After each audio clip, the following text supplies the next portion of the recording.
Good morning, good afternoon, good evening, good night, good day to you, depending where you are in the world. We are here live in London.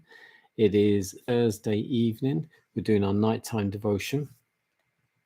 The devotional is called To Be Like Jesus. The title today, How to Learn from Nature Its Deepest Lessons. How to learn from nature, how to learn the deepest lessons from nature. Who among all these does not know that the hand of the Lord has done this, in whose hand is the life of every living thing, and the breath of all mankind? Job 12, verse 9 and 10. While the children and youth gain a knowledge of facts from teachers and textbooks, let them learn to draw lessons and discern truth for themselves. In their gardening, question them as to what they learn from the care of their plants. As they look on a beautiful landscape, ask them why God clothed the fields and woods with such lovely and varied hues. Why was not all colored a somber brown? When they gather the flowers, let them think why he spared us the beauty of these wanderers from Eden. Teach them to notice the evidences everywhere manifest in nature of God's thoughts for us, a wonderful adaptation of all things to our need and happiness.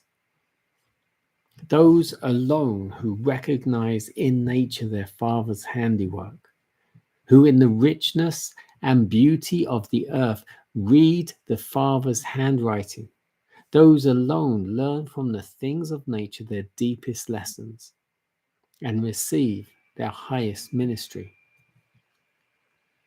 Only those who can fully appreciate the significance of hill and vale, river and sea, who look upon them as an expression of the thought of God, a revelation of the Creator. Many illustrations from nature are used by the Bible writers. And as we observe the things of the natural world, we shall be enabled, under the guidance of His Spirit, more fully to understand the lessons of the Word of God. It is thus that nature becomes a key to the treasure house of His Word. Children should be encouraged to search out in nature the objects that illustrate Bible teachings, and to trace in the Bible the similitudes drawn from nature. They should search out, both in nature and in the Holy Writ, every object representing the Christ, and those also that he employed in illustrating truth.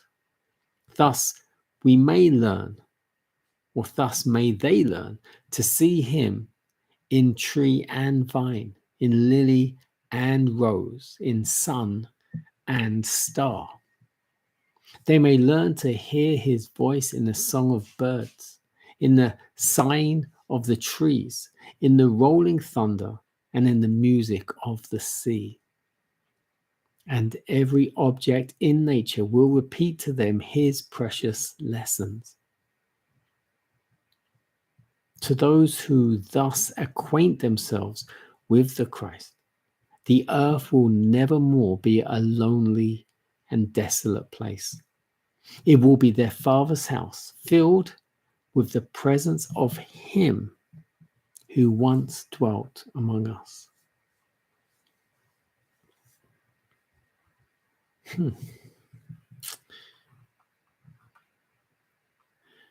I especially like the beginning where it talks about children, and as we had to learn from teachers and textbooks.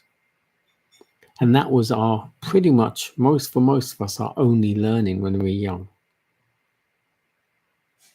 But it goes on to say, that's just some of your learning. Also draw lessons and discern truth for yourself. Go into your garden, go into the wild, go into the forest, go into the sea, the beach, wherever you can, where there's natural resource, there's water at the sea, sand, or if you go into a field or a park, there's trees, there's grass, flowers, birds, animals. Wherever God's creation is, and I mean, you may be in a real urban city area, and if you've got a little garden planted just over there, spend some time in the garden. Observe the worms, the flowers, plants, even the weeds, the grass. There's always something to learn. Always something to learn. And then if you acquaint yourself with those that are natural, those things that the earth produces, those things that are created, that do live and breathe. And yes, trees, plants, flowers, they live and they breathe. If you begin to notice and appreciate these things, as it said here, you will never more be lonely or in a desolate place, because you will be in your Father's house. This is what he created. You will be there with him, and he will be there with you, filled with the presence of him, as it says, who once dwelt among us, but his spirit is always with us. His spirit is always with us. You just need to listen for him.